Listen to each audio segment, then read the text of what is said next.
Integración regional hacia una estrategia de cadenas de valor inclusivas.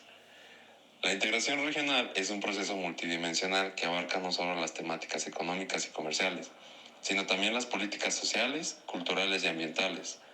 La dimensión productiva en particular fue central en las reflexiones iniciales de la CEPAP sobre la integración. Se postulaba la necesidad de ir más allá de los mercados nacionales para aprovechar las economías de escala y las ventajas de aprendizaje que podía ofrecer el mercado regional. En cambio, en la matriz productiva, al ampliar y diversificar la oferta de divisas y reducir la dependencia respecto a una estructura exportadora demasiado anclada en las materias primas, ayudaría a superar la clásica restricción externa que ha caracterizado el desarrollo regional. Los resultados se alejaron de este pronóstico por varias razones, económicas y políticas. La protección excesiva y prolongada de los mercados nacionales, la debilidad de las políticas de innovación y progreso tecnológico, la escasa prioridad otorgada a la construcción de eslabonamientos entre los recursos naturales y las actividades manufactureras y de servicio. La dinámica y el énfasis de la integración regional en América Latina y el Caribe han sido objeto de importantes transformaciones en la última década.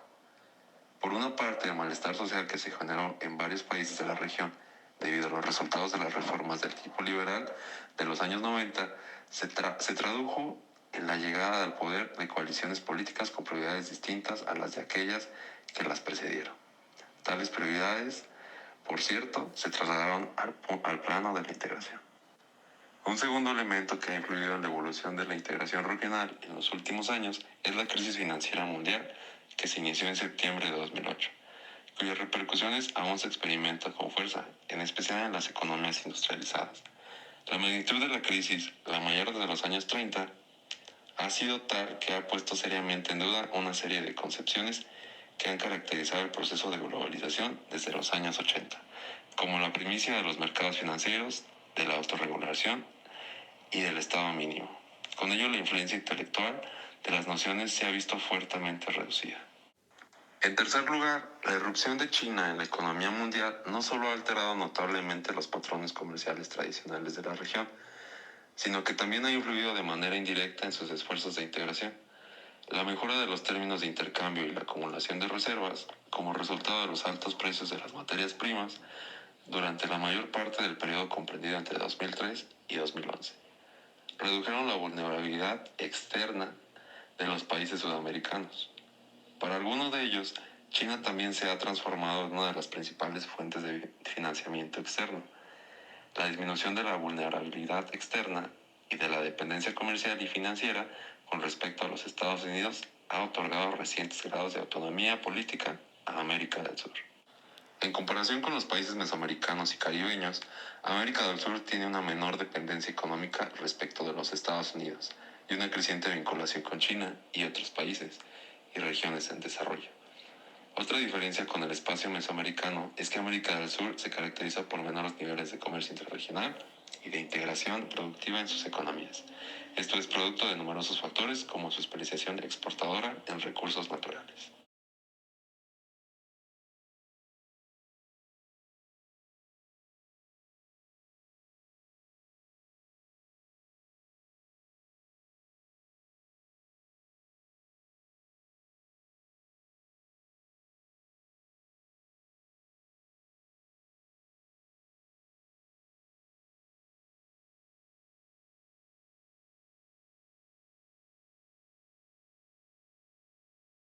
Dos, una coyuntura económica mundial compleja.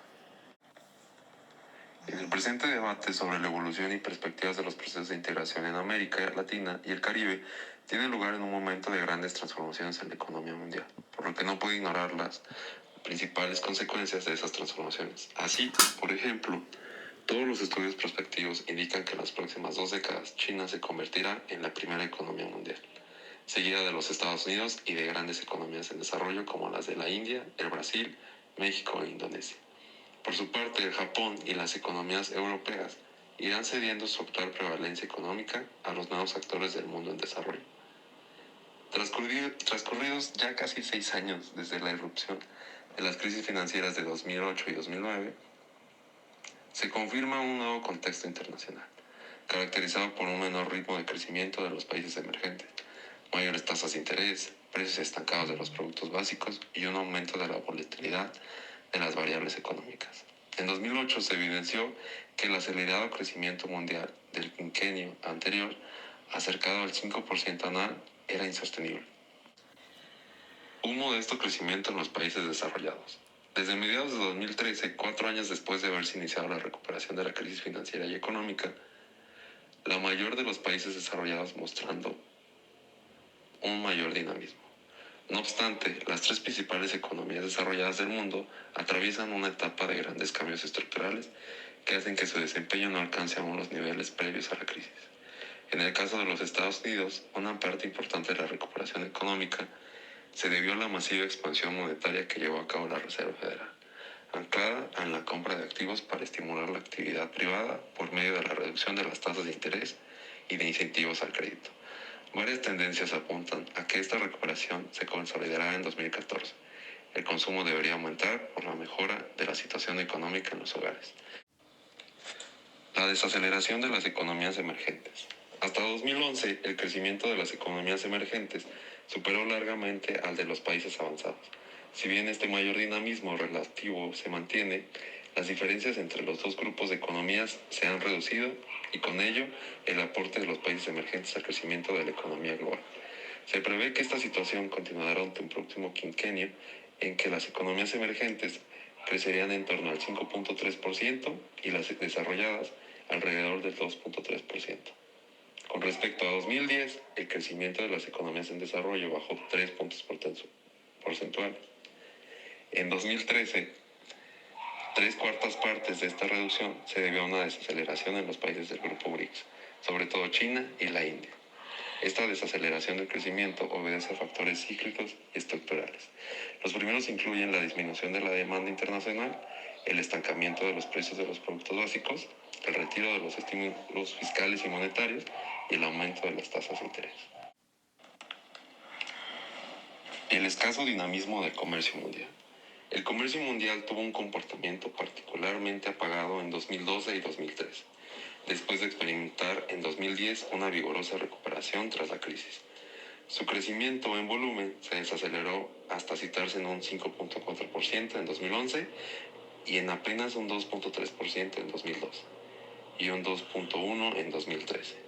De este modo, 2013 fue el segundo año consecutivo en que el comercio creció a un ritmo similar al del PIB mundial. Ello representa una ruptura con respecto al patrón observado desde comienzos de los 90, cuando el comercio crecía a tasas casi duplicaban a las del PIB. La anatomía mostrada recientemente por el comercio mundial reflejaba en gran medida la baja demanda de importaciones de la mayoría de las economías avanzadas, principalmente de la zona euro. En un mundo cada vez más integrado de cadenas de valor, la débil demanda europea ha afectado las exportaciones e importaciones de los países en desarrollo, las que cayeron alrededor de 2% entre el segundo y el cuarto trimestre de 2013.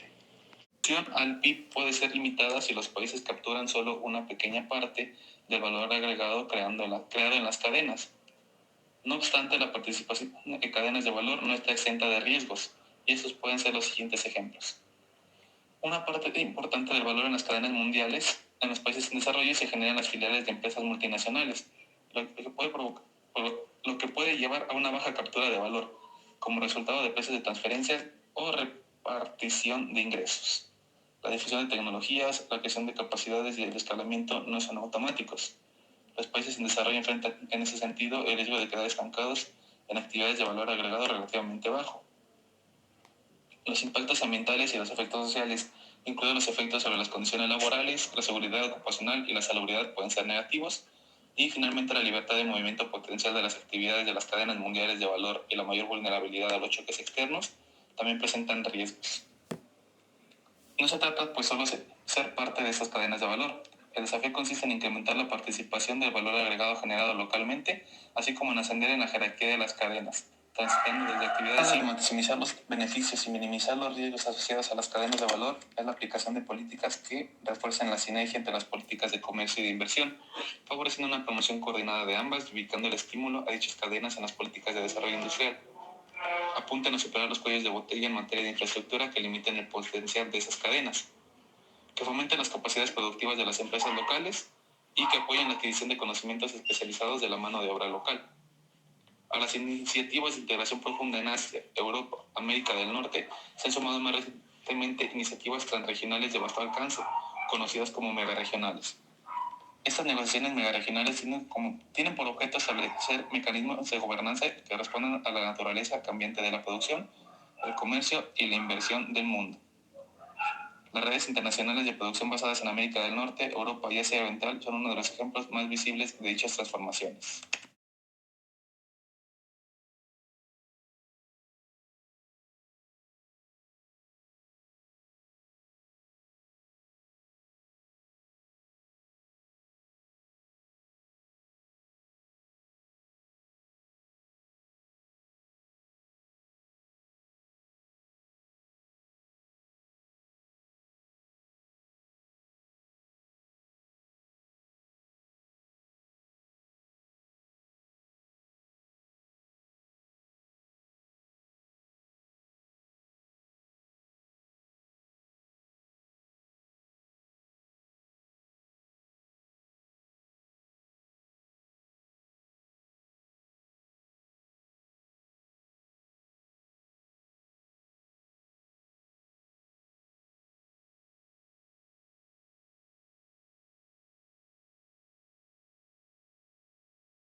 Capítulo 3. Síntesis de las principales transformaciones en curso de la economía mundial. El desafío del cambio tecnológico. En las últimas décadas, las tecnologías de la información y las comunicaciones, mejor conocidas como TIC, han alcanzado un enorme progreso y una gran difusión, lo que las ha convertido en tecnologías transformadoras de procesos económicos y sociales. Actualmente, casi el 40% de la población mundial utiliza Internet. Las tecnologías móviles están impulsando los nuevos avances y existen cerca de 2.000 millones de personas suscritas a esta red. Las mejoras en el acceso se suman al notable aumento de las capacidades de procesamiento, lo que permite el desarrollo de una amplia gama de aplicaciones electrónicas que cubren todos los sectores económicos.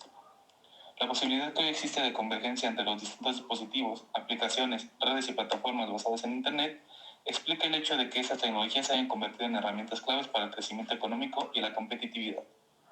En los próximos años, se producirá una aceleración de las innovaciones científicas y el cambio tecnológico, impulsada por avances dentro de las ciencias cognitivas, los cuales dan paso al surgimiento de nuevos campos de conocimiento. Por ejemplo, en materia de almacenamiento, en 1980 un gigabyte costaba cerca de $200,000, en tanto que en 2011 el costo de un terabyte, o sea 1024 gigabytes, era de $100. Se prevé que 4 grupos de tecnología tendrán una influencia particularmente destacada en la economía y las sociedades mundiales hacia 2030. Esas son las TIC, las tecnologías de automatización y fabricación avanzada, las tecnologías ligadas a la energía y los recursos naturales y las tecnologías de la salud. Esto quiere decir que las empresas del resto de Asia y China, que son las que ya cuentan con las competencias necesarias para dominar en muchos de los nuevos mercados asociados a estas tecnologías, tengan los procesos descritos y no solo afecten a la producción, sino también a la logística, el transporte, la seguridad y la trazabilidad de los bienes, y por ende el comercio internacional. Los sectores más vinculados a los recursos naturales o al trabajo de bajo nivel de calificación pueden enfrentar dos grandes riesgos. Uno, que es una tendencia a rezagarse de la impetuosa dinámica tecnológica, y dos, una mayor exposición a modalidades tradicionales o renovadas de proteccionismo en las economías. En la publicación del Consejo Nacional de Inteligencia de los Estados Unidos, Global Trends 2030 Alternative Worlds, se identifican 4 grupos de tecnologías que tendrán una marcada influencia en la economía y la sociedad mundiales hacia 2030. Ellas son las tecnologías de la información, que esas tecnologías ingresarán a la era del almacenamiento y gestión de los grandes volúmenes de información o macrodatos. La capacidad de procesamiento y el almacenamiento de datos serán casi gratuitos. Otro ejemplo de esto son las tecnologías de automatización y de fabricación avanzada. Estas tecnologías transformarán el modelo de producción en masa. La llamada manufactura aditiva o impresión en 3 dimensiones o 3D y la robótica modificarán los modos de trabajo. La impresión en 3D ya opera en modelos de plástico, de productos de consumo, automóviles y aeronáutica. En países industrializados, estas tecnologías, al elevar la productividad, reducirán la necesidad de deslocalizar la producción en aquellos casos que el beneficio no sea evidente. Los vehículos autónomos o comandados a distancia ya se usan en las Fuerzas Armadas y minería para lograr una mayor seguridad, reducir costos, elevar la eficacia y responder a la escasez de mano de obra. Otro ejemplo serían las tecnologías ligadas a la energía y los recursos naturales. Un rol esencial cumplirán estas tecnologías que mejoran la gestión de agua y la eficacia de la desalinización y la irrigación, así como la eficacia energética en general. Y para finalizar, en el área de la salud se elevará la demanda por robots en los servicios básicos y de acompañamiento de personas mayores, en la medida que mejore su capacidad de interacción con las personas. Gracias a estas tecnologías continuará aumentando el promedio de edad de la población mundial y al mismo tiempo que mejorarán las condiciones físicas y mentales de las personas y su calidad de vida. De este modo, los cambios tecnológicos, junto con la liberalización de los movimientos financieros y la apertura gradual de los mercados al comercio y las inversiones, han acentuado la dinámica de la innovación. El peso de China y los países emergentes en la economía mundial. El contexto económico actual se caracteriza por un desplazamiento en la riqueza mundial hacia las economías emergentes, que se han convertido en el principal polo mundial de crecimiento. Esa tendencia estructural ha sido sustentada por el cuadro de bajo crecimiento, alto desempleo y vulnerabilidad fiscal que ha afectado a la mayoría de los países industrializados desde la irrupción de la crisis económica y financiera de 2008. La apertura de las economías de China, desde el fines de los años 70 y de la India, desde comienzos de los años 90, ha significado ampliar el tamaño de los mercados, replicando la fuerza de trabajo mundial y multiplicando la demanda por recursos naturales. Los crecientes vínculos de China con el resto de Asia, África y América Latina han producido dinamismo económico a estas regiones, al constituirse dicho país en un mercado de creciente importancia para sus exportaciones. La necesidad de la integración regional en América Latina y el Caribe ante las transformaciones mundiales en curso. En este punto se tocan las fortalezas y debilidades de la inserción económica internacional de la región. Sus principales fortalezas y debilidades con que América Latina y el Caribe enfrentan el intenso proceso de transformaciones en curso en la economía mundial. Esta región es atractiva para los inversionistas extranjeros, ya sea por el dinamismo de sus mercados internos, su abundancia de recursos naturales o sus ventajas como plataforma de exportación a terceros mercados. La región presenta diversas carencias por su desempeño exportador que reflejan la heterogeneidad estructural que la caracteriza. Por una parte, la proporción de empresas que exportan es muy reducida y se sitúa bajo el 1% en la mayoría de los países para los que se dispone de información. Por otra parte, existe una fuerte concentración de las exportaciones en un número reducido de grandes empresas altamente internacionalizadas, por lo general asociadas a los recursos naturales. En efecto, las firmas exportadoras concentran una proporción superior al 70% de los envíos totales de Argentina, Bolivia, Chile, Colombia, México, Paraguay, Perú y Venezuela. Las empresas exportadoras de la región presentan una alta rotación, como resultado de su elevada dependencia de un número reducido de productos y mercados de destino. América Latina y el Caribe es una región heterogénea en cuanto a su participación en cadenas mundiales de valor. Esta se puede medir por la participación de los insumos importados en las exportaciones. Una cooperación entre las distintas regiones del mundo indica que Centroamérica y México, junto con Asia Oriental y Sudoriental, se encuentran entre las regiones en desarrollo con mayor grado de inserción en cadenas de valor. La región se sitúa en una posición estratégica para proveer al mercado norteamericano por su cercanía geográfica, ubicación en el mismo uso horario y nivel competitivo de salarios. En este contexto, la región ha recibido un importante volumen de inversión interna y extranjera en los sectores de externalización de procesos empresariales, servicios de salud, industrias creativas, servicios asociados a las tecnologías de la y otros servicios, como los de educación y los de generación de conocimiento. En América Latina y el Caribe existen 3 modelos de negocios en las cadenas de servicios mundiales. El primero corresponde a los centros de servicios compartidos, que son filiales de empresas multinacionales que concentran servicios clave como las tecnologías de la información, la gestión de los recursos humanos y de contabilidad. Estos centros están localizados principalmente en Argentina, Bolivia, Chile, Perú, Brasil, Costa Rica y México. El segundo modelo de negocios es de las empresas multinacionales de servicios mundiales que venden prestaciones. Estas empresas, establecidas hace tiempo en la región, previamente vendían sus servicios y sobre todo un mercado interno. Las ventajas de estas ubicaciones centralizadas son que existen múltiples oficinas, gente altamente capacitada, múltiples opciones de ciudades, habilidades de idiomas y disponibilidad de talento. Estas empresas están establecidas hace tiempo en la región. Previamente vendían sus servicios sobre todo el mercado interno. En forma reciente se han incorporado a este grupo de empresas prestadoras de servicios mundiales procedentes de la India. Y por último están las empresas latinoamericanas que tiempo atrás solo vendían servicios asociados a las tecnologías de la información, pero que han ampliado su gama de ventas a los servicios de procesos empresariales. Cabe destacar que los beneficios económicos y sociales de la inserción en cadenas mundiales de valor no dependen solo del grado de participación, sino también de su calidad. Una alta participación es positiva en la medida de que un país logre mejorar su competitividad internacional mediante la incorporación de los mejores insumos disponibles a nivel internacional, así como de los conocimientos técnicos y prácticas empresariales presentes en la cadena perspectiva, traspasar este conocimiento y productividad a los demás sectores de la economía. El conjunto de los factores expuestos se ha traducido en una expansión del mercado regional de consumo asociada al considerable crecimiento de la población de ingresos medios, y la abundante dotación de recursos naturales de la región constituye otro activo estratégico. En síntesis, desde el punto de vista de su inserción económica internacional, la región presenta entre sus principales fortalezas un atractivo mercado interno y abundante dotación de recursos naturales, tanto renovables como no renovables.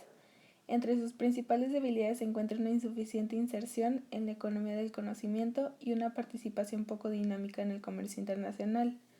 Estos dos últimos aspectos están estrechamente vinculados como muestra de prevalencia en la canasta exportadora regional de las materias primas y de las manufacturas basadas en bajos costos laborales. En minería, por ejemplo, Chile es el mayor productor mundial de cobre, mientras que en Brasil es el tercer productor mundial de hierro. México es el primer productor de plata y el quinto en molibdeno y plomo. Perú se ubica entre los primeros productores mundiales de plata, cobre, oro y plomo. Bolivia es el cuarto productor de estaño de mina y el sexto productor de plata. Por su parte, Colombia es el séptimo productor de níquel refinado y Cuba es el octavo productor de níquel de mina. Se proyecta que en el 2050 la población mundial superará los 9.500 millones de personas. Esto representa un incremento de 2.600 millones de personas con respecto a la cifra de 2010. La FAO prevé que para alimentar esta población no solo más numerosa, sino también más urbana y más rica. La producción de alimentos deberá aumentar un 70%. Los acelerados procesos de urbanización y expansión de las clases medias en Asia y el resto del mundo en desarrollo originarán importantes cambios en los patrones de alimentación y la demanda de carnes, lácteos, hortalizas, frutas y pescado. Punto 2. La importancia crítica del espacio regional. El periodo de altos precios de las materias primas como resultado de la elevada demanda asiática ha traído buenas y malas noticias para los países exportadores de dichos productos, ubicados principalmente en América del Sur. Por una parte, se ha beneficiado un mayor crecimiento, mejores términos de intercambio y una menor inflación. Por otra parte, esos países han intensificado su especialización en sectores primarios, frecuentemente caracterizados por una baja creación directa asiática, junto con estimular el crecimiento de la región, y esto ha favorecido su desindustrialización. Si bien no existen datos oficiales comparables sobre el destino de la inversión extranjera directa originada en la región, un análisis de las estrategias de inversión de las principales empresas indica que la mayoría de sus inversiones se destinan a otros países de la región, en especial a aquellos más próximos al país de origen de la empresa.